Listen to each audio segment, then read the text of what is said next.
El día que aprendes a recibir, el amor deja de escaparse. Escrito y publicado por Q-Vibe. Tú quieres ser amada, pero cada vez que alguien se acerca con ternura, algo dentro de ti se tensa. Se aprieta el pecho, la mente se acelera. Aparece la sospecha.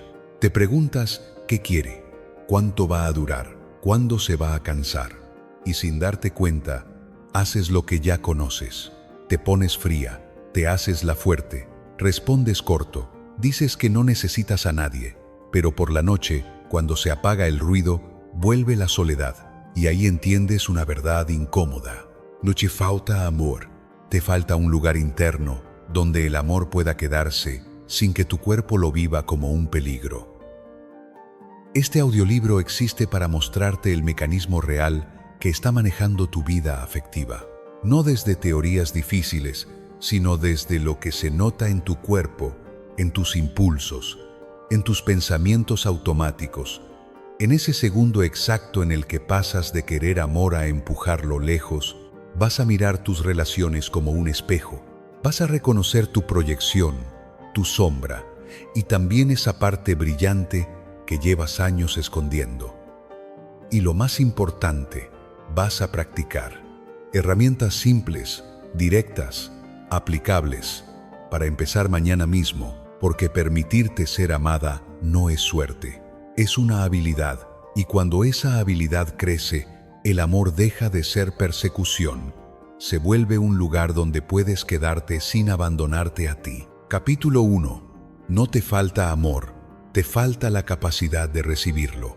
Hay una diferencia enorme entre desear amor y saber recibirlo cuando por fin aparece.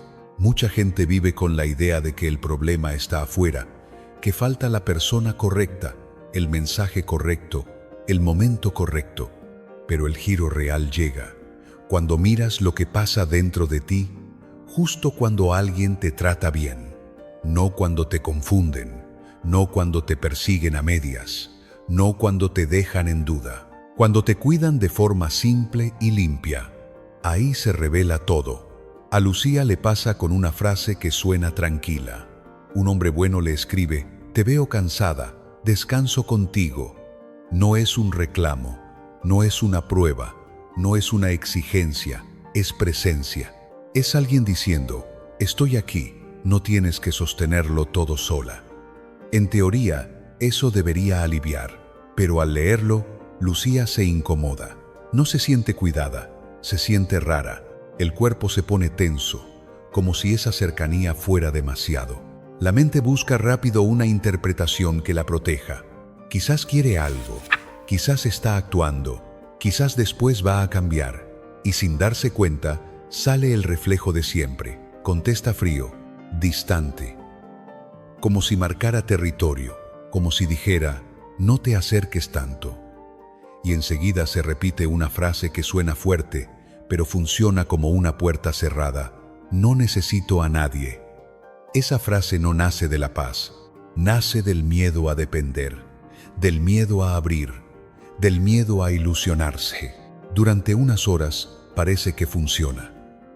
La cara se mantiene firme, la vida sigue, pero llega la noche y en el silencio aparece la verdad que no se pudo tapar. Lucía llora, llora por la soledad, llora porque, en el fondo, sí quería ese descanso. Sí quería que alguien la viera. Sí quería un amor que no doliera. Y aún así lo apartó. Aquí está el punto central de este capítulo. Cuando el amor llega de la forma correcta, puede sentirse extraño. Y lo extraño activa ganas de empujar. Parece absurdo, pero es común, porque lo que tu cuerpo conoce no siempre es lo que tu corazón necesita. Si te acostumbraste a un amor que se gana, a un amor que se persigue, a un amor que aparece y desaparece, tu sistema aprende a vivir en alerta, aprende a leer señales, a anticipar cambios, a prepararse para el golpe. En ese contexto, la calma no se siente como amor, se siente como peligro. Lo estable se vuelve sospechoso, lo tierno se vuelve incómodo. Y entonces aparece una defensa que se disfraza de inteligencia. Se minimiza el gesto, Se responde corto, se hace un chiste, se cambia el tema, se duda de la intención, se busca el defecto escondido, se empieza a comprobar. Desde dentro suena a protección, pero mirado con honestidad, muchas veces es rechazo. No rechazo al amor malo, rechazo al amor que más se desea. Se cree que se está salvando el corazón, pero se está negando el lugar donde el corazón iba a descansar. Por eso, el problema no es solamente quién te ama. Ese enfoque te deja esperando, te deja en pregunta eterna, te deja en la sensación de que la vida te debe algo. El enfoque que te devuelve poder es otro. La pregunta real es ¿qué haces tú cuando alguien te ama con amabilidad? ¿Qué haces cuando no hay juego? ¿Qué haces cuando no hay tensión? ¿Qué haces cuando no hay persecución? Porque ahí se ve tu capacidad de recibir. Y esa capacidad no es un rasgo fijo, es un músculo. Se puede entrenar. Pero antes de entrenarlo, hay que reconocer el reflejo. Lucía no necesitaba otro hombre. Ya tenía a alguien bueno frente a ella. Lo que faltaba era espacio interno. Faltaba un lugar seguro donde ese cuidado pudiera quedarse sin disparar alarmas. Y esa es la razón por la que duele tanto. No duele por falta de amor, duele por el choque entre lo que se quiere y lo que se sabe sostener. Una parte dice, por fin. Otra parte dice, cuidado. Una parte sueña con paz. Otra parte solo entiende la paz como la calma antes de la tormenta. Desde ahí se contesta frío. Desde ahí se dice, no necesito a nadie. Desde ahí se empuja justo lo que podría sanar. Este capítulo no te pide que cambies toda tu historia en un día. No te pide que confíes en cualquiera. No te pide que te vuelvas ingenua. Te pide algo mucho más útil. Ver el reflejo con claridad, porque lo que no se ve, manda. Y lo que se ve, empieza a perder fuerza. Ahora viene una práctica breve. Es el tipo de práctica que parece pequeña, pero marca un antes y un después, porque te da una pista concreta sobre ti. Solo 60 segundos. Recuerda la última vez que alguien te trató bien de verdad. Un gesto simple. Un mensaje amable. Una ayuda sin condiciones. Un estoy contigo. No busques el recuerdo perfecto. Busca el más reciente que te venga. Trae esa escena a la mente y observa lo primero que hiciste por dentro o por fuera. Inmediato. Automático, sin editarlo. Quizás te apartaste, quizás restaste valor y pensaste, no es para tanto. Quizás hiciste una broma para no sentir. Quizás dudaste de la intención. Quizás empezaste a comprobar, a analizar, a buscar señales, a poner una prueba. Quizás contestaste distante. Quizás te volviste dura para que no notaran lo que te movió.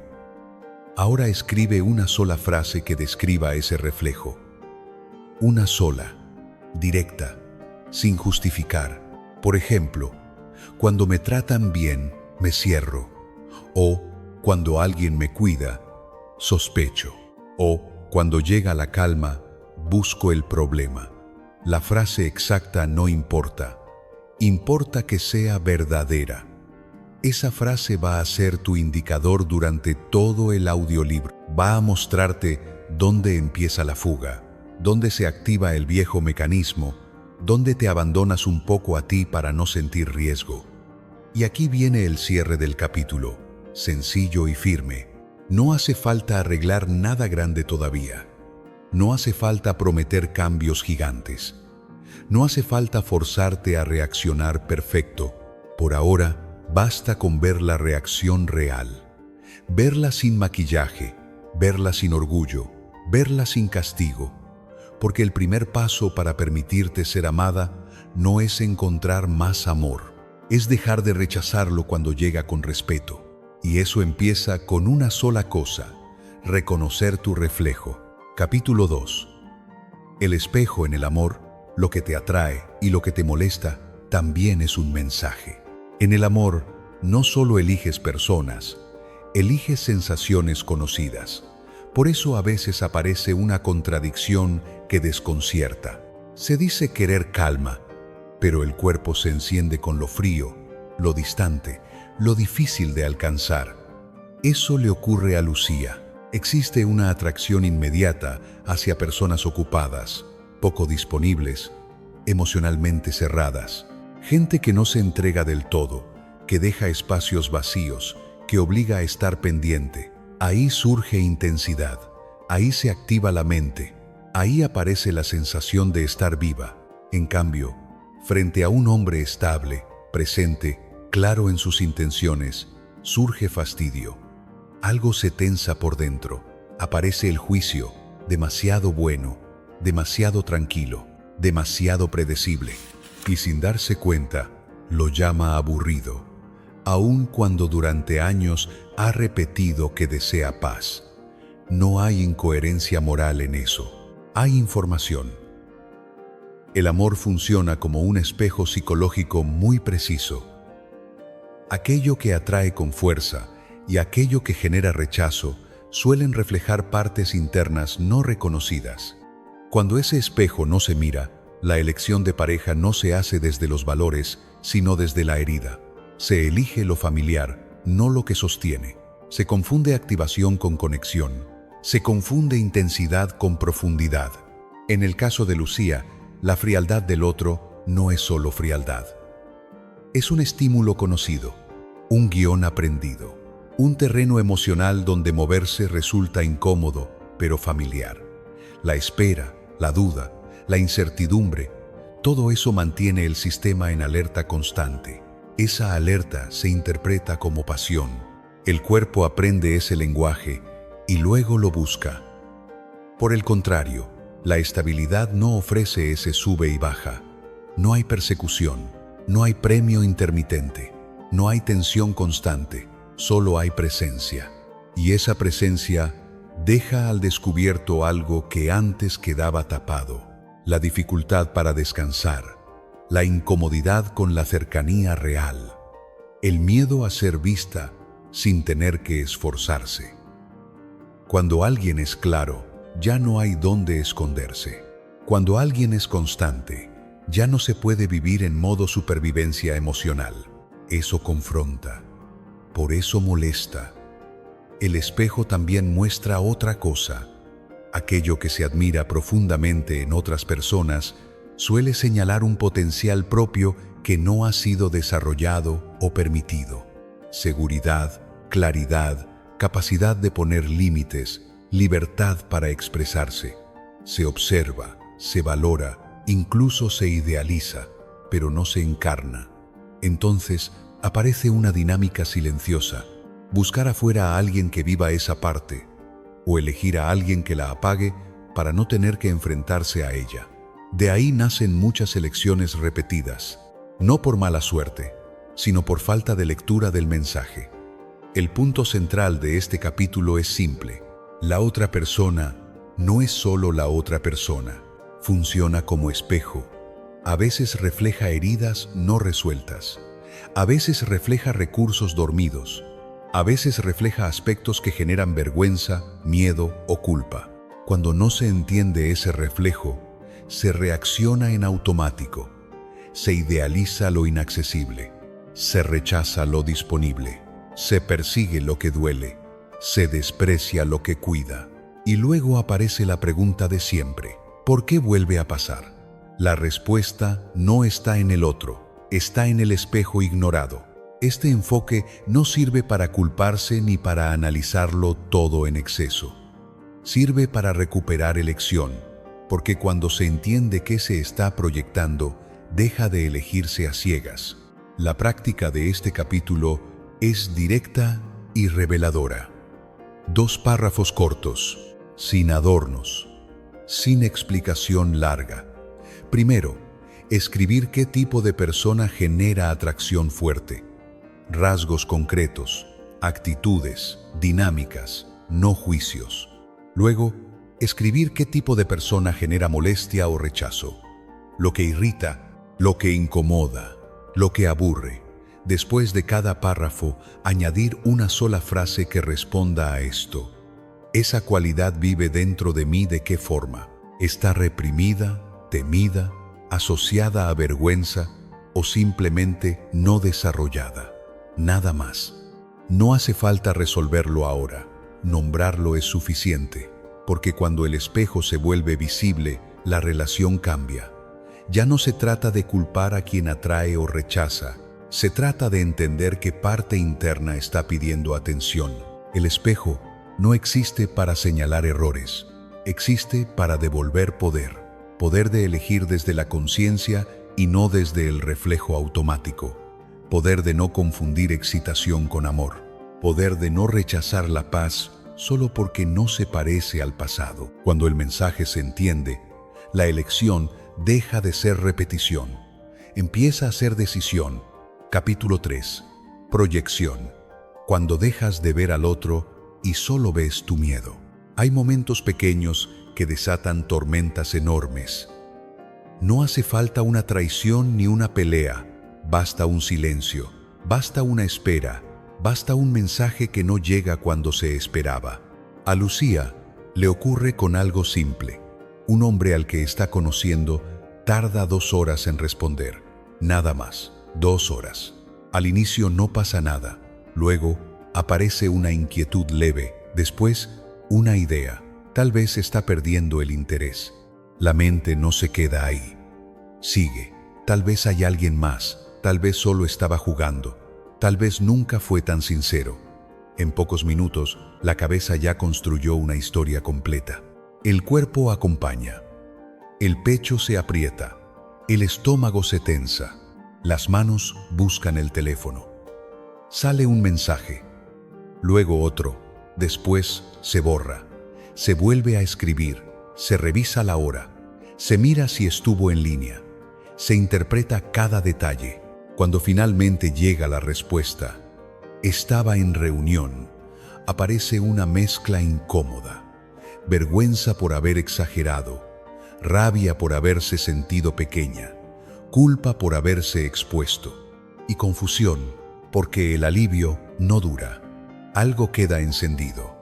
Este tipo de escena no habla de amor presente, habla de miedo activo. El punto central de este capítulo es claro. No se reacciona al hecho. Se reacciona al significado que la mente le pone al hecho. El silencio no duele por sí mismo. Duele la historia que se construye alrededor. Y esa historia casi nunca nace del momento actual. Nace del pasado.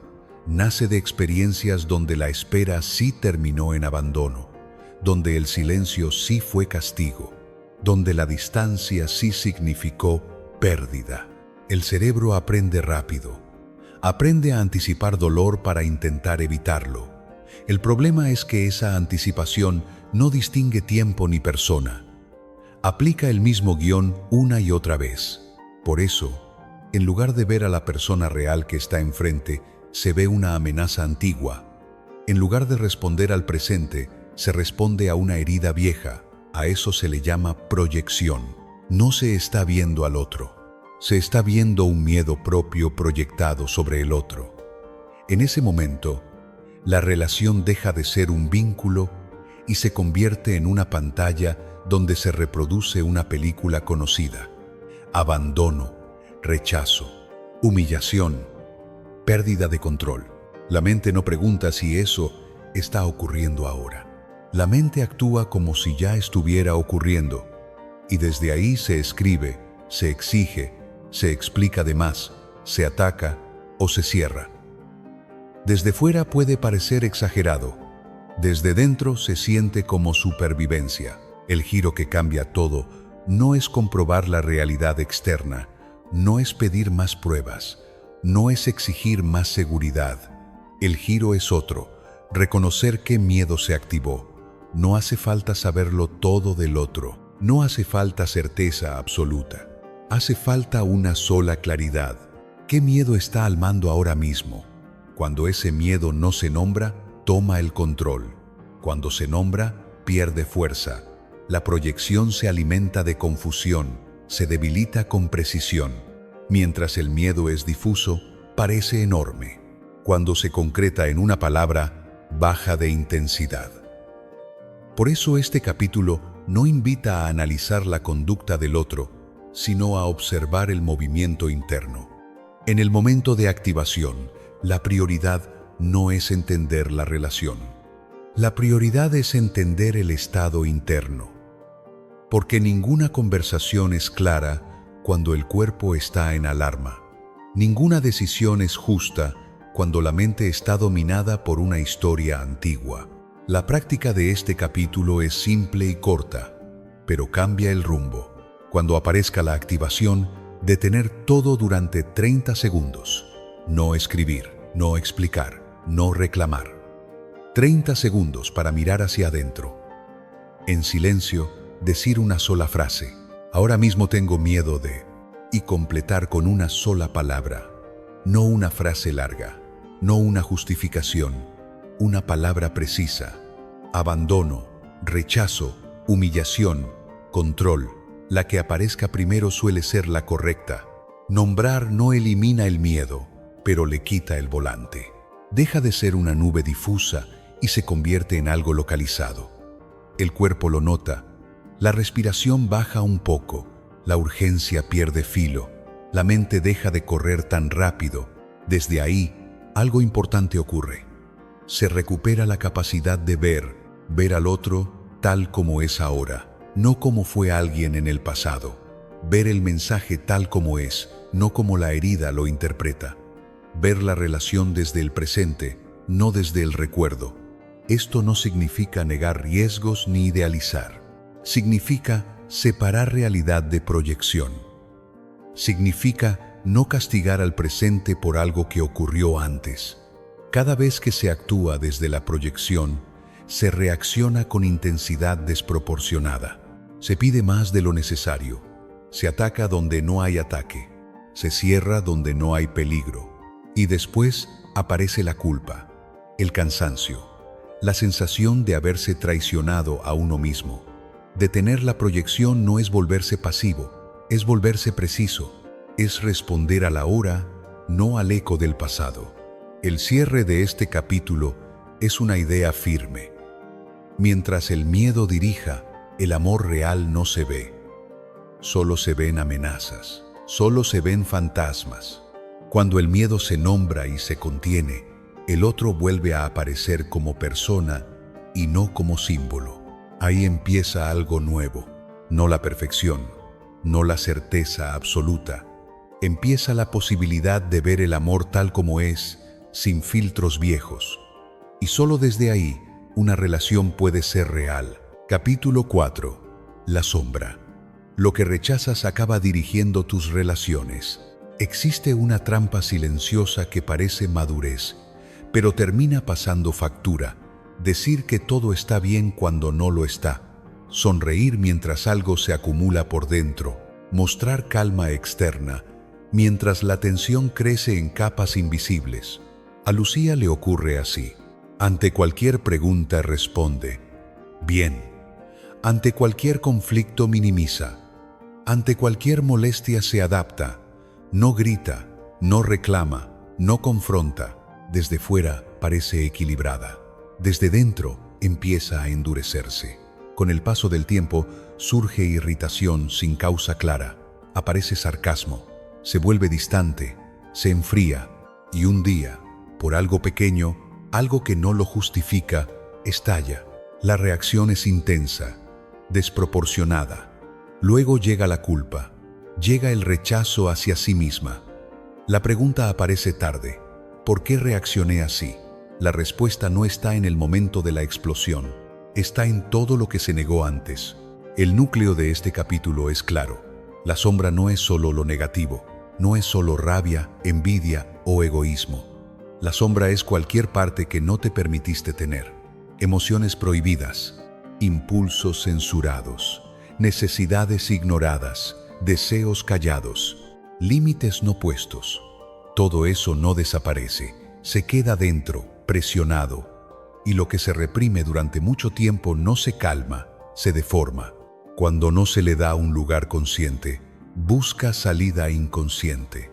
Y suele salir mal, sale en ironía. sale en frialdad, sale en explosiones tardías, sale dañando vínculos. El problema no es sentir enojo.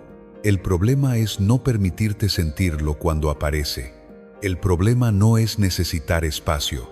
El problema es fingir que no hace falta hasta que el cuerpo pasa factura.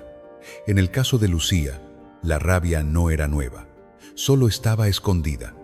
Durante años se entrenó para no molestar, para no incomodar, para no ser demasiado. Aprendió que expresar enojo podía traer rechazo, así que lo guardó.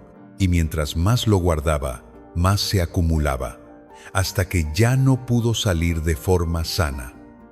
La sombra no pide permiso. Cuando no se le escucha, toma el control.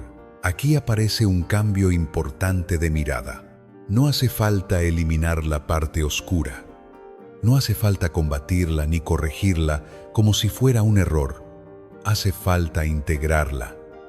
Integrar significa reconocer su función, ver para qué existe, entender qué intenta proteger. Muchas veces la rabia intenta defender un límite. Muchas veces el resentimiento señala una necesidad no atendida. Muchas veces la dureza intenta evitar una herida más profunda. Cuando esas partes no son escuchadas, se vuelven torpes. Cuando son escuchadas, se vuelven aliadas. Integrar no es actuar todo impulso, es darle un canal consciente. Es permitir la emoción sin permitir la destrucción. Es decir, hay enojo y puedo sostenerlo sin atacar. Hay necesidad y puedo nombrarla sin exigir. Hay límite y puedo ponerlo sin culpa. Mientras la sombra se niega, gobierna desde atrás. Cuando se integra, deja de manejar en automático. La relación cambia. La reacción cambia, la percepción cambia. El trabajo aquí no es teórico, es práctico y directo. La práctica de este capítulo tiene 2 partes y no requiere mucho tiempo. Primero, escribir un diálogo breve con esa parte que ha sido negada. No una carta larga, 3 frases son suficientes. Te veo. Entiendo por qué existes. A partir de hoy, te doy un lugar sano. No se trata de convencer, se trata de reconocer. Ese gesto simple reduce la tensión interna porque deja de haber guerra. Luego viene la segunda parte, aún más importante. Un acto pequeño en la vida real que represente integración, no algo grande, algo concreto. Decir un no corto sin explicación, poner un límite pequeño que antes se evitaba, nombrar una necesidad real sin suavizarla. No se trata de confrontar a todo el mundo. Se trata de demostrarle al cuerpo que ya no hace falta explotar para ser escuchado.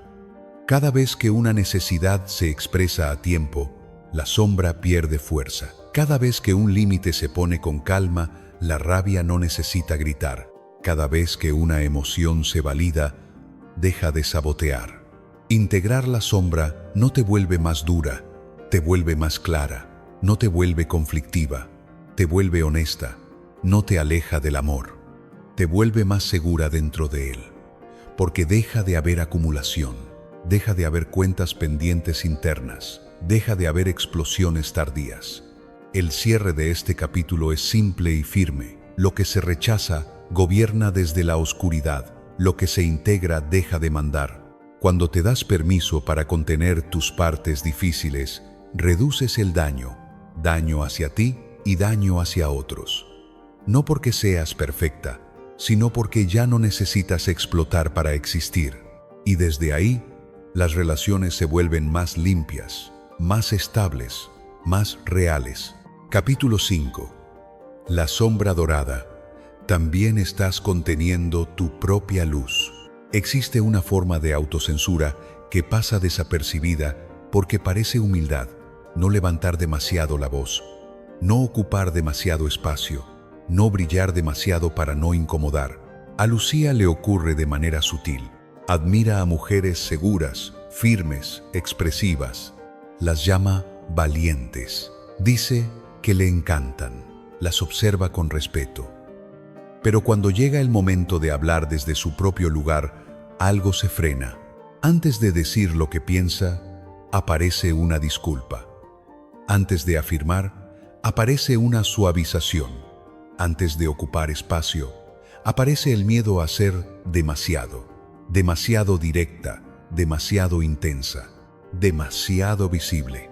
El gesto se repite tanto que deja de notarse, pero el efecto se acumula, la voz se achica, la presencia se reduce, la energía se contiene, y sin darse cuenta, se empieza a vivir en pequeño. El punto central de este capítulo es incómodo pero liberador. No solo se reprime lo negativo, también se reprime la potencia, talento, claridad, fuerza, creatividad, liderazgo, deseo de expresarse. Todo eso puede volverse peligroso en ciertos contextos tempranos. Destacar puede haber traído rechazo. Brillar pudo haber generado envidia. Opinar pudo haber sido castigado. Entonces se aprende a bajar el volumen.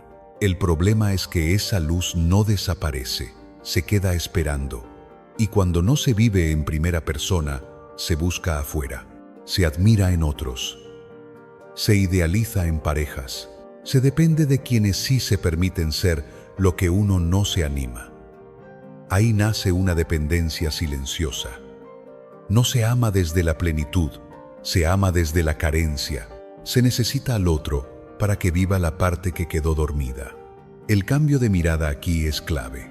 Aquello que se admira no es casual, no es solo gusto, es señal, es rastro de una capacidad propia que pide espacio. Cuando algo despierta admiración profunda, suele señalar un potencial no usado. Seguridad, espontaneidad, decisión, creatividad, libertad. No se trata de copiar a nadie, se trata de reconocer que eso también existe en ti, aunque esté cubierto de miedo. La sombra dorada no duele como la oscura, duele de otra forma, duele como frustración, como sensación de estar a medias, como impresión de vivir una vida más pequeña de lo que podría ser. Y ese dolor no siempre se reconoce, se disfraza de timidez, se justifica como prudencia, se normaliza como carácter. Pero el cuerpo sabe, el cuerpo siente cuando una parte quiere salir y no se le permite. Y esa energía contenida suele filtrarse en relaciones. Aparece admiración excesiva, aparece dependencia, aparece miedo a perder al otro porque el otro está viviendo algo que parece imprescindible. Recuperar la sombra dorada no implica volverse arrogante ni invadir a nadie. Implica ocupar el propio lugar con más verdad, dar permiso a la propia presencia. El trabajo no es grande ni dramático, es concreto. La práctica de este capítulo es simple y poderosa. Elegir una cualidad que suele despertar admiración, solo una. Luego, darle una acción pequeña en las próximas 24 horas. No una revolución, un gesto, hablar un poco más despacio, mantener la postura erguida, decidir algo sin pedir validación, crear algo durante 15 minutos sin mostrarlo a nadie. No importa cuál, importa que sea un acto encarnado. El cuerpo necesita pruebas, no discursos. Cada vez que esa cualidad se expresa en un gesto real, el miedo pierde terreno. Cada vez que la luz se usa, deja de intimidar. Poco a poco se vuelve familiar. Y algo cambia en la forma de vincularse. Ya no se busca al otro para completarse. Ya no se necesita que alguien cargue con la propia potencia. Aparece otra dinámica. Compartir en lugar de compensar. Elegir desde la abundancia y no desde la falta. El cierre de este capítulo deja una idea clara. Cuando se recupera la parte dorada, el amor cambia de lugar. Deja de ser un intento de llenar vacíos. Se convierte en un espacio de intercambio. Dos luces que se encuentran, no una que se apaga para que la otra brille. Y desde ahí, amar deja de ser una forma de esconderse. Empieza a ser una forma de mostrarse. Capítulo 6. ¿Por qué repites el mismo guión aunque creas que ya despertaste? Hay una sensación que se repite aunque cambien los rostros. 3 relaciones distintas, historias diferentes, pero el mismo nudo interno. Esperar mensajes, adivinar estados de ánimo, ajustarse para no molestar, corregirse para no perder al otro. En la vida de Lucía el patrón es claro. Siempre queda en pausa, siempre es quien espera, siempre intenta adaptarse y casi sin notarlo, vuelve a vincularse con personas ambiguas, presentes a ratos, claras solo cuando conviene. Desde fuera parece mala suerte. Desde dentro es un mecanismo conocido. El punto central de este capítulo rompe una ilusión común. El sistema nervioso no busca lo mejor, busca lo familiar, aunque lo familiar duela. Si el amor temprano fue impredecible, el cuerpo aprende a vivir en alerta. Aprende que amar es esperar. Aprende que querer implica esfuerzo. Aprende que la calma es rara y que la incertidumbre es normal. Con el tiempo, esa inestabilidad se confunde con intensidad y la intensidad se confunde con amor. Por eso, cuando aparece alguien claro, algo se apaga. Cuando hay constancia, surge aburrimiento. Cuando no hay drama, falta chispa. No porque falte conexión real, sino porque el cuerpo no reconoce ese terreno como hogar. Aquí aparece una idea liberadora. No se trata de destino. No se trata de mala elección crónica. Se trata de un patrón, y todo patrón puede modificarse. El error común es intentar cambiar de persona sin cambiar el criterio interno, cambiar de escenario sin cambiar la regla. Mientras la regla siga siendo soportar ambigüedad para sentir vínculo, el resultado será el mismo. Personas distintas, sensación idéntica. El cambio real no ocurre cuando se entiende intelectualmente el problema, ocurre cuando se establece un estándar nuevo, un estándar claro, simple y no negociable. El estándar no es una exigencia al otro, es un acuerdo interno, es decidir desde dónde se elige. Cuando no hay estándar, el cuerpo manda, y el cuerpo va hacia lo conocido. Cuando hay estándar, la elección cambia. Aparece un filtro, aparece una forma. La relación deja de ser una reacción y empieza a ser una decisión. La práctica de este capítulo es concreta. Escribir 3 relaciones importantes. No hace falta detallar historias, solo identificar un punto que se repite en las 3. Puede ser espera, puede ser confusión, puede ser esfuerzo unilateral, puede ser sensación de no ser prioridad. Nombrar ese punto con honestidad, luego escribir un estándar nuevo en una sola frase. Corta, clara, afirmativa. Por ejemplo, conmigo el amor es claro, conmigo el amor es constante, conmigo el amor no me borra. Una sola frase basta. Esa frase no es un deseo, es una línea guía. A partir de ahí, algo cambia. La ambigüedad deja de ser excitante y empieza a ser información. La espera deja de sentirse romántica y empieza a sentirse como señal. El cuerpo protesta al inicio, quiere volver a lo conocido, pero el estándar sostiene. Poco a poco, la elección se ajusta. El cierre de este capítulo deja una verdad sencilla. Cuando no hay estándar, el amor es difuso. Cuando hay estándar, el amor empieza a tomar forma. No porque todo sea perfecto, sino porque ya no se elige a ciegas. Y desde ese momento, el guión deja de repetirse. Empieza algo distinto. Capítulo 7. Solución 1. Bajar la alarma del cuerpo antes de hablar de amor. Muchas conversaciones que terminan dañando una relación no empiezan con malas intenciones. Empiezan con un cuerpo activado, con urgencia, con miedo, con la sensación de que algo se escapa. A Lucía le sucede así. El teléfono en la mano, la mente llena de frases. Un mensaje largo formándose con rapidez. Explicar todo, aclarar todo, asegurarse de no perder el vínculo. Las manos tiemblan, el pecho se siente apretado, el corazón va rápido. Aún así, el mensaje sale. Palabras intensas, justificaciones, reproches suaves, disfrazados de explicación, peticiones escondidas entre líneas. Apenas se envía, aparece el arrepentimiento. El cuerpo se encoge, la sensación es clara, algo se rompió, no afuera, adentro. Esa escena es más común de lo que parece, y no habla de inmadurez emocional, habla de biología. El punto central de este capítulo cambia la forma de entender muchos conflictos. Muchas rupturas no ocurren por elegir a la persona equivocada. Ocurren porque el cuerpo entra en modo alarma y desde ahí se habla, se escribe y se decide. Cuando el sistema nervioso detecta amenaza, real o imaginada, activa el modo supervivencia. Luchar, huir, congelarse. En ese estado no hay escucha real, no hay claridad, no hay conexión. Hay urgencia, hay miedo a perder, hay necesidad de control.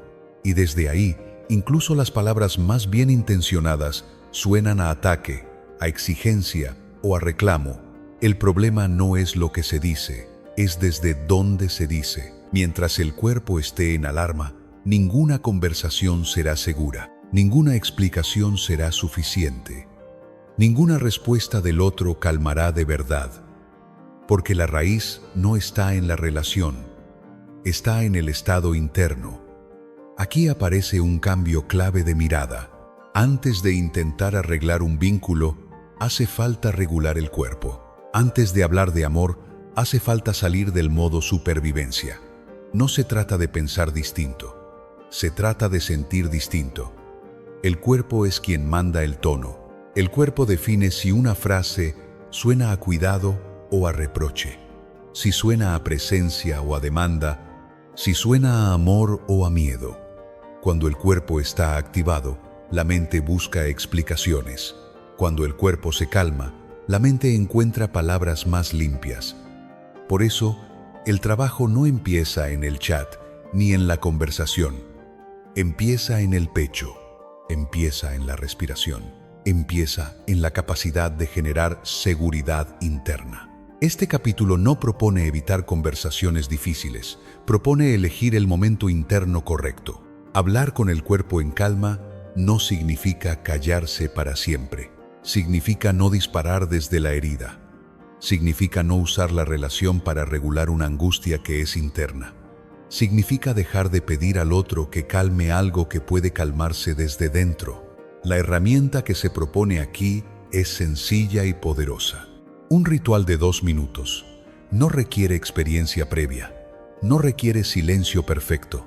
No requiere condiciones ideales. Solo requiere voluntad de pausar. En el momento en que surge el impulso de escribir, explicar o confrontar, detenerse. 2 minutos completos. La mano se coloca sobre el pecho, no como gesto simbólico, sino como ancla física. El contacto le recuerda al sistema nervioso que hay presencia. Luego vienen 3 exhalaciones largas. No inhalaciones forzadas, exhalaciones. Soltar el aire despacio. Cada exhalación le dice al cuerpo que el peligro inmediato no es real. La activación empieza a bajar, no desaparece del todo, pero pierde intensidad.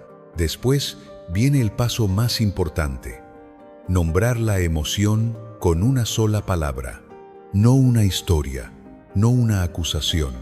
Una palabra precisa: miedo, tristeza, rabia, ansiedad, celos, abandono, rechazo. La primera que aparezca suele ser la correcta. Poner nombre reduce la carga. El sistema deja de luchar contra algo difuso y empieza a reconocer algo concreto. Y entonces llega la pregunta que cambia el rumbo. ¿Qué necesito ahora para sentirme segura?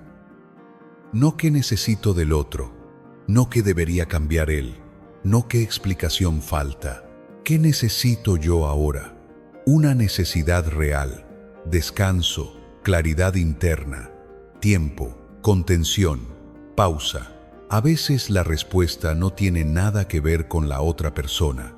A veces es agua, a veces es caminar, a veces es dormir, a veces es escribir sin enviar. A veces es simplemente esperar. Cuando esa necesidad se reconoce y se atiende, algo se acomoda. El cuerpo baja la guardia, la urgencia disminuye. Y entonces, si aún hace falta hablar, las palabras salen de otro lugar, más cortas, más claras, menos cargadas. Ya no son un disparo, son un puente. Lucía nota ese cambio con el tiempo. Las conversaciones que antes terminaban en culpa o vergüenza empiezan a sentirse distintas. No porque la relación sea perfecta, sino porque ya no se habla desde la alarma. El mensaje se acorta, el tono cambia, la intención se vuelve más limpia y algo importante ocurre. El otro ya no recibe una descarga emocional que no le corresponde. Recibe una comunicación más clara, más honesta, más adulta. Regular el cuerpo no es debilidad, es responsabilidad emocional. Es entender que nadie puede escuchar cuando está siendo atacado, aunque el ataque sea inconsciente. Es aceptar que el amor no se construye en modo emergencia, se construye en presencia. El cuerpo calmado no garantiza que todo salga bien, pero sí evita destruir lo que aún puede cuidarse. Evita decir cosas que luego pesan. Evita cruzar límites que después cuestan reparar. Evita usar al otro como regulador emocional. El cierre de este capítulo deja una idea firme. La capacidad de recibir amor empieza por la capacidad de generar seguridad interna. Quien sabe calmar su propio cuerpo no necesita manipular, exigir ni perseguir. Quien sabe pausar antes de hablar cuida el vínculo y se cuida a sí mismo. El amor no se pierde por esperar 2 minutos. Muchas veces se pierde por no saber esperar ni 2 segundos. Y aprender a bajar la alarma es uno de los gestos más profundos de amor propio. Capítulo 8. Solución 2. Los límites no matan el amor, lo hacen vivir de forma correcta. Existe una confusión muy extendida que daña más relaciones de las que parece. Pensar que poner límites es ser dura, pensar que decir no es cerrar el corazón, pensar que marcar un borde es empujar al otro lejos. Desde ese malentendido nacen muchas renuncias silenciosas. A Lucía le ocurre con alguien del pasado. Un ex que solo aparece cuando se siente solo. Mensajes esporádicos, contacto a medias, cercanía sin compromiso. Cada vez que escribe, la puerta vuelve a abrirse. No porque haya claridad, no porque exista un proyecto real. Se abre porque hay una esperanza. La esperanza de que esta vez sea distinto. La esperanza de que ahora sí se quede. Pero debajo de esa palabra hay otra cosa. Abandono propio. Cada respuesta borra un poco más su necesidad real. Cada vez que se adapta al ritmo del otro, se aleja del suyo. Y aún así, se convence de que eso es amor. El punto central de este capítulo es directo. Cuando no hay límites, el sufrimiento se confunde con prueba de amor. Aguantar se vuelve mérito, esperar se vuelve lealtad, adaptarse se vuelve bondad, y desde ahí se atrae un tipo de vínculo específico. Personas que toman lo que se ofrece sin cuidar, personas que aparecen cuando les conviene, personas que no necesitan comprometerse porque alguien ya está disponible sin condiciones. No es castigo ni mala suerte, es coherencia con el mensaje que se emite. Un vínculo sin límites no es más amoroso, es más caótico. El cuerpo lo sabe, la ansiedad crece, la autoestima se erosiona, la relación se vuelve un espacio de espera permanente. Aquí aparece un cambio fundamental de mirada. El límite no es una herramienta para controlar al otro, no es un castigo, no es una amenaza. El límite es una declaración interna, es decir, esto sí, esto no. Hasta aquí llego. Desde aquí me retiro. No para que el otro cambie, para no perderte a ti. Un límite claro no aleja al amor sano. Lo filtra. El amor que puede quedarse respeta bordes. El amor que necesita invadir se va, y eso no es una pérdida, es información. En la historia de Lucía, El problema no era el ex. El problema era la puerta siempre abierta. No porque fuera ingenua, sino porque temía cerrarla. Cerrar parecía definitivo, cerrar parecía cruel, cerrar parecía renunciar. Pero mantenerla abierta tenía un costo más alto. Cada mensaje nocturno reactivaba la herida. Cada contacto ambiguo reiniciaba el ciclo. Cada ilusión postergaba el duelo. El cuerpo quedaba en suspensión constante, y esa suspensión impedía que algo nuevo entrara. Un límite no dice «no te quiero», dice «así no me cuido». Y el cuidado es condición básica para cualquier vínculo real. Sin cuidado propio, no hay espacio donde el amor pueda quedarse sin dañar. Por eso, este capítulo no habla de confrontar ni de discutir. Habla de claridad.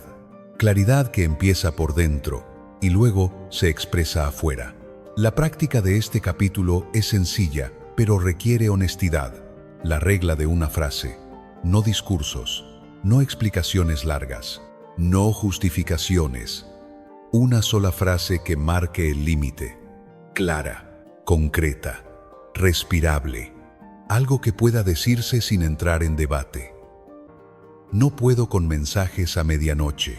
Si no hay claridad, me retiro. Así no me siento cómoda. Prefiero no seguir en este formato. No se trata de convencer. Se trata de informar.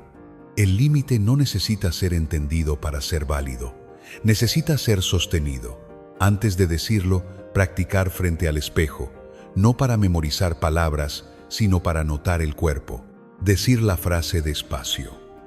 Sin pedir perdón, sin sonreír para suavizar, sin añadir explicaciones al final. El cuerpo suele reaccionar. Aparece culpa, aparece miedo, aparece la fantasía de perder al otro. Todo eso es normal. Son viejas alarmas. Pero algo distinto también aparece. Una sensación de alineación, de coherencia, de respeto propio. Esa sensación es nueva para muchas personas y por eso asusta. Sostener un límite no garantiza que el otro se quede. Garantiza algo más importante, que no te pierdas tú, y cuando eso ocurre, cambia toda la dinámica. Quien solo buscaba acceso fácil se retira. Quien no puede respetar no se revela. Quien tiene intención real se acomoda. El límite actúa como filtro, no como muro, no como castigo, como forma. El amor necesita forma para no desbordarse. Un río sin orillas no es más libre, es destructivo. Las orillas no detienen el agua, le permiten avanzar sin arrasar. Lo mismo ocurre con los vínculos. Los límites no matan la conexión, la sostienen. Sin límites, todo se diluye. Con límites, aparece estructura, aparece seguridad, aparece previsibilidad emocional. Y desde ahí, el cuerpo puede relajarse, dejar de esperar, dejar de adaptarse en exceso, dejar de negociar la dignidad. El cierre de este capítulo deja una verdad clara. Cada límite que se sostiene crea un espacio interno nuevo, un espacio donde el amor no tiene que competir con la ansiedad, un espacio donde no hace falta aguantar para pertenecer, un espacio donde el sí tiene valor porque existe un no. Cuando se cuidan los bordes, se crea un lugar capaz de contener amor real. Y ese lugar empieza dentro. Capítulo 9. Solución 3. La comunicación de quien sabe recibir amor. Expresar necesidades en lugar de hacer exámenes. Hay preguntas que parecen inocentes, incluso románticas, pero esconden otra función. No buscan conexión, buscan alivio inmediato. A Lucía le ocurre con una frase repetida muchas veces. ¿Me quieres? Dicha con tono suave, enviada como quien busca cercanía. En la superficie suena a ternura, en el fondo funciona como prueba. No se formula para compartir algo interno, se lanza para medir, para comprobar si el vínculo sigue ahí. Cuando la respuesta llega tibia, el cuerpo cae. Aparece tristeza. Aparece inseguridad, aparece la sensación de no ser suficiente. Cuando la respuesta llega intensa, no hay descanso. Aparece la duda. Quizá exagera, quizá lo dice solo para calmar, quizá no es real. El resultado es el mismo. Nunca hay paz. El punto central de este capítulo es claro. Cuando aparece miedo, la comunicación se convierte en interrogatorio. No se habla desde la necesidad, se pregunta para forzar certeza. Y forzar certeza no genera seguridad, genera cansancio. El otro siente presión, se siente evaluado, se siente responsable de calmar algo que no entiende del todo. La persona que pregunta tampoco descansa. Depende de la respuesta para regularse, y así se crea una dinámica circular. Pregunta, respuesta, alivio breve, duda nueva, otra pregunta, más desgaste. No hay amor que prospere mucho tiempo bajo examen constante. Aquí aparece un cambio importante de mirada. El problema no es querer seguridad. El problema es la estrategia usada para obtenerla. Preguntar, ¿me quieres?, no dice lo que realmente pasa por dentro. No dice miedo, no dice necesidad, no dice herida. Dice, demuéstramelo ahora. Y esa exigencia sutil suele empujar al otro a defenderse o a adaptarse sin convicción.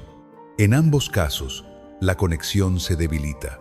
La alternativa no es callar ni aguantar. La alternativa es hablar distinto, pasar del examen a la expresión, pasar de la pregunta que evalúa a la frase que muestra. El amor sano no se construye demostrando una y otra vez. Se construye respondiendo a necesidades claras y observando coherencia en el tiempo. Por eso, este capítulo no invita a pedir más amor, invita a hablar desde la necesidad real.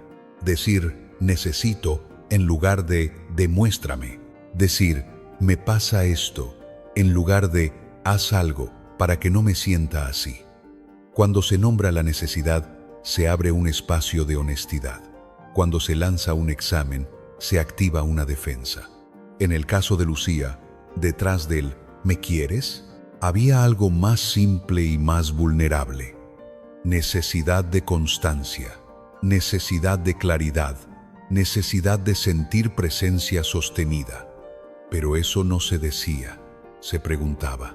Y al preguntar, se evitaba el riesgo de exponerse. Parecía más seguro. En realidad, era más confuso. El miedo suele preferir preguntas porque no comprometen del todo. Si la respuesta no gusta, siempre se puede decir que solo era una pregunta. Decir una necesidad, en cambio, expone, muestra algo interno, y eso asusta. Pero también es lo único que permite una respuesta real.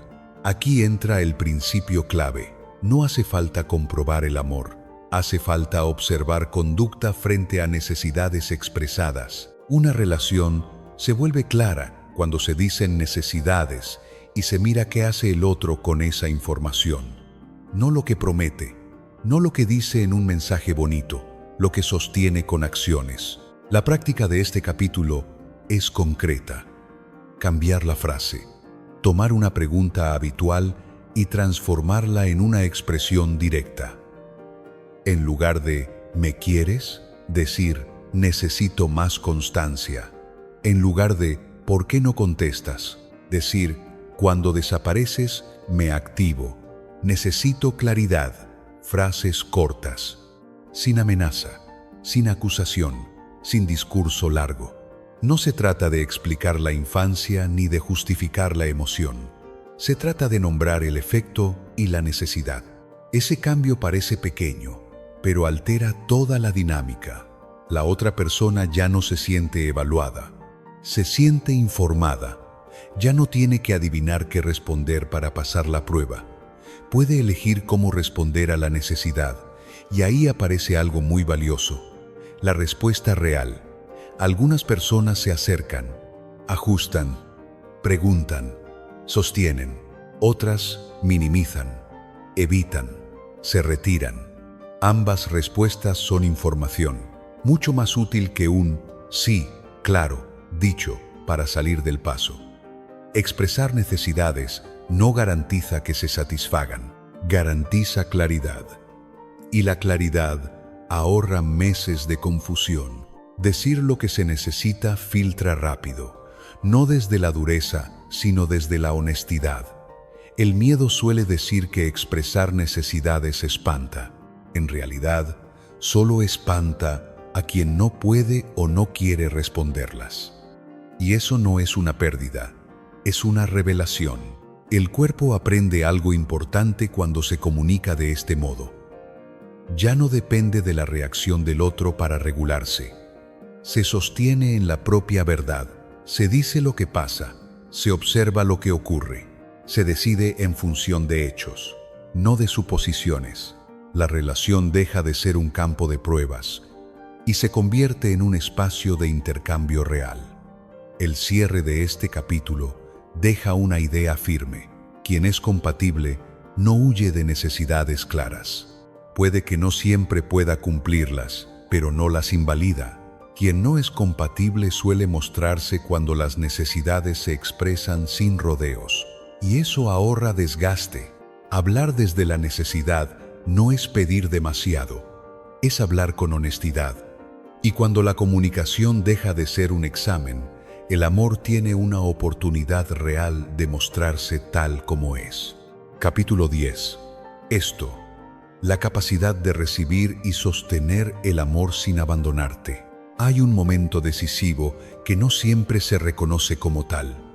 No llega con drama ni con pérdida, llega con calma, con estabilidad, con alguien que no desaparece. A Lucía le ocurre así. Por primera vez aparece una persona constante. Responde, cumple lo que dice, está, no juega, no se va. Y justo ahí surge algo inesperado, ganas de huir. Inquietud sin motivo aparente, una urgencia por tomar distancia. La mente busca razones. Quizá es demasiado pronto, quizá no es tan interesante, quizá falta chispa. Pero debajo de esas ideas aparece una verdad más honesta. El miedo no es perder, el miedo es ser sostenida. Durante mucho tiempo, el dolor estuvo asociado a la ausencia, al abandono, a la incertidumbre. Ahora el desafío es otro: permanecer, dejarse cuidar, no sabotear lo que no duele.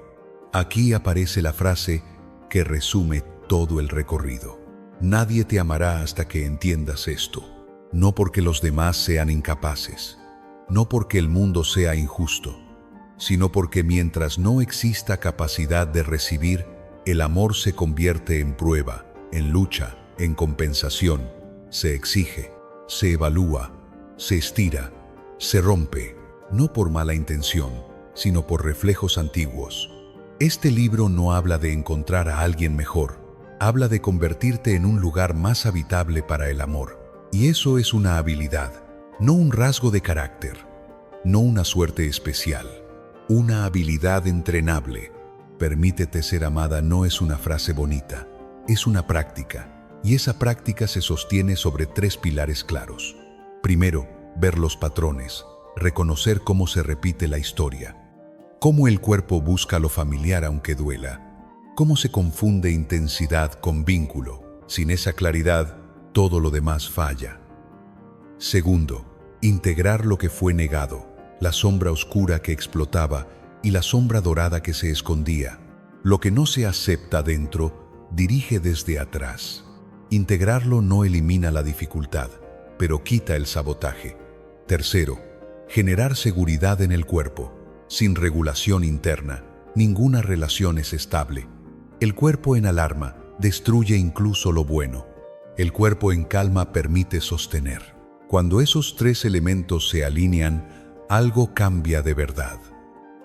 El amor deja de sentirse como amenaza, deja de ser examen, deja de ser guerra, empieza a sentirse como espacio compartido. Pero esa transición no ocurre por entenderla, ocurre por practicarla. Por eso, este capítulo no cierra con una idea, cierra con un recorrido concreto. 7 días, no para volverte otra persona, sino para entrenar la recepción. Día 1. Recibir un elogio y responder solo gracias, sin justificar, sin minimizar, sin devolver el elogio para equilibrar, dejar que entre, notar el cuerpo. Día 2. Pedir una ayuda pequeña y no explicar por qué se necesita, no demostrar merecimiento, no compensar, permitir apoyo. Día 3. Nombrar una necesidad clara en una sola frase, sin rodeos, sin examen. Observar qué ocurre.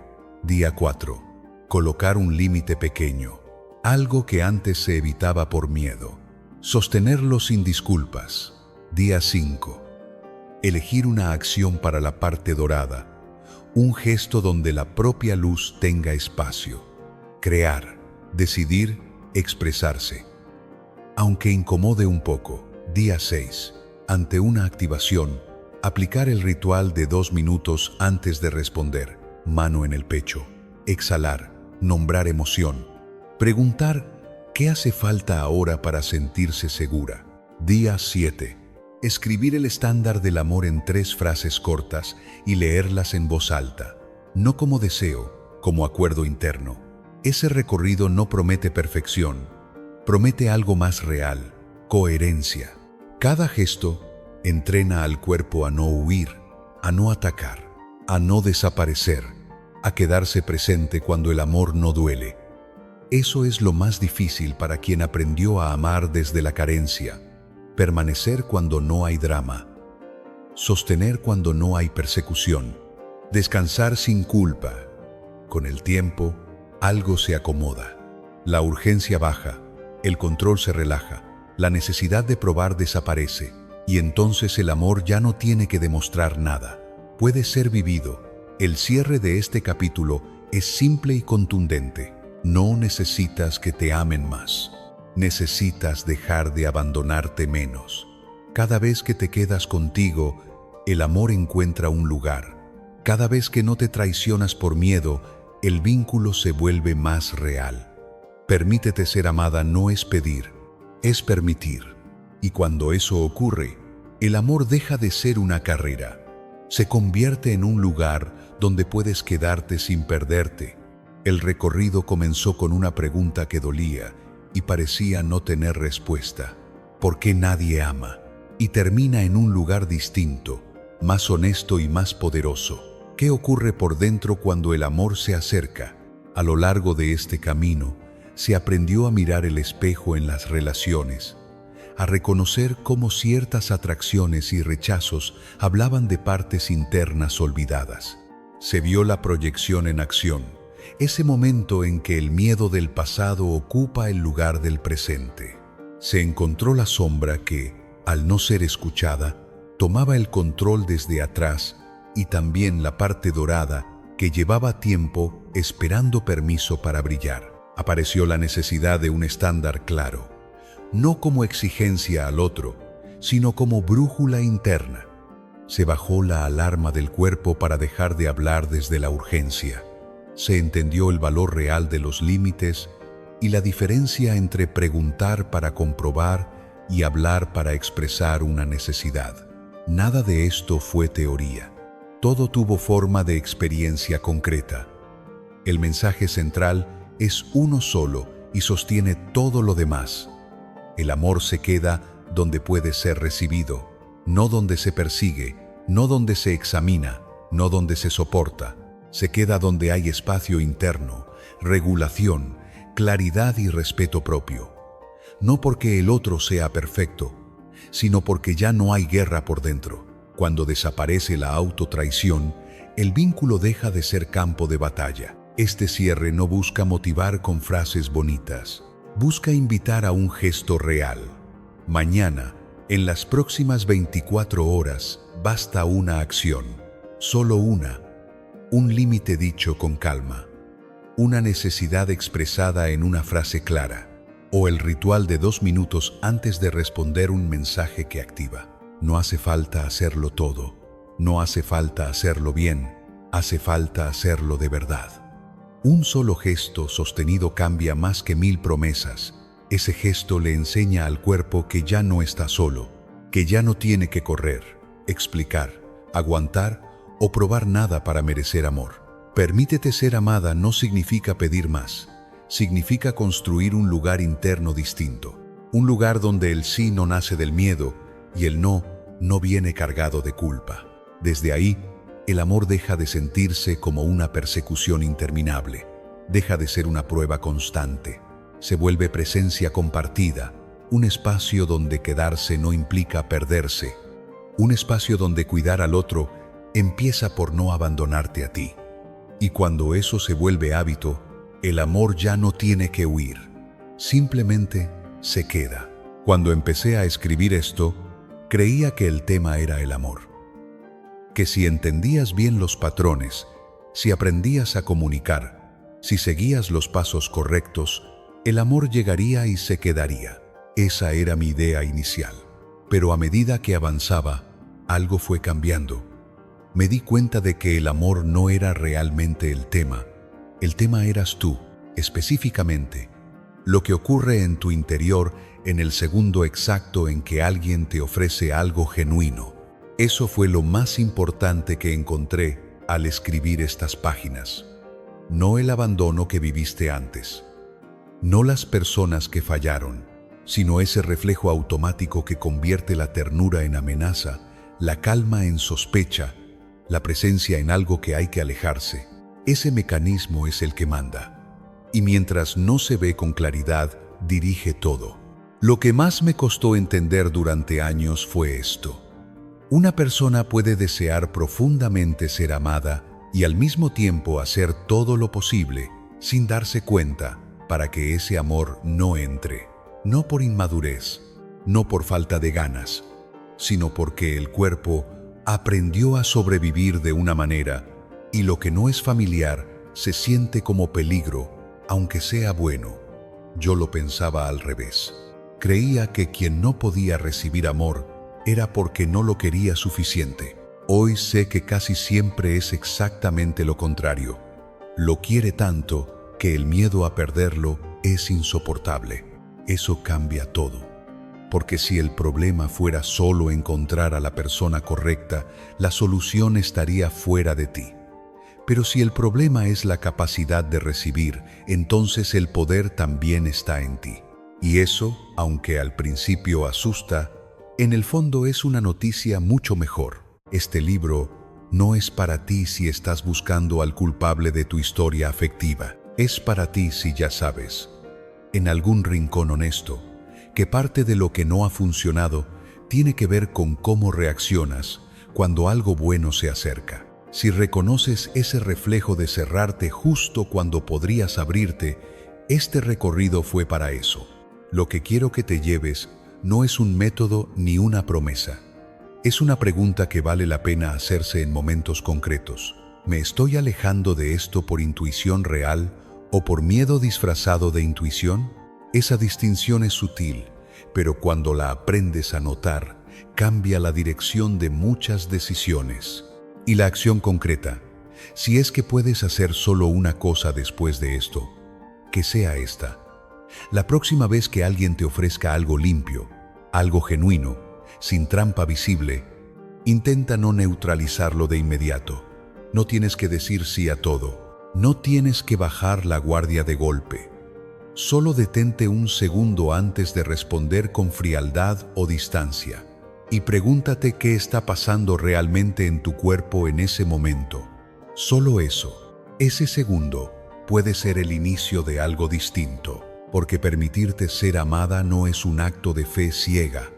Es un entrenamiento gradual, hecho de gestos pequeños, que le enseñan al cuerpo que ya no necesita estar en guerra para estar a salvo. Gracias por haber llegado hasta aquí. No es poca cosa.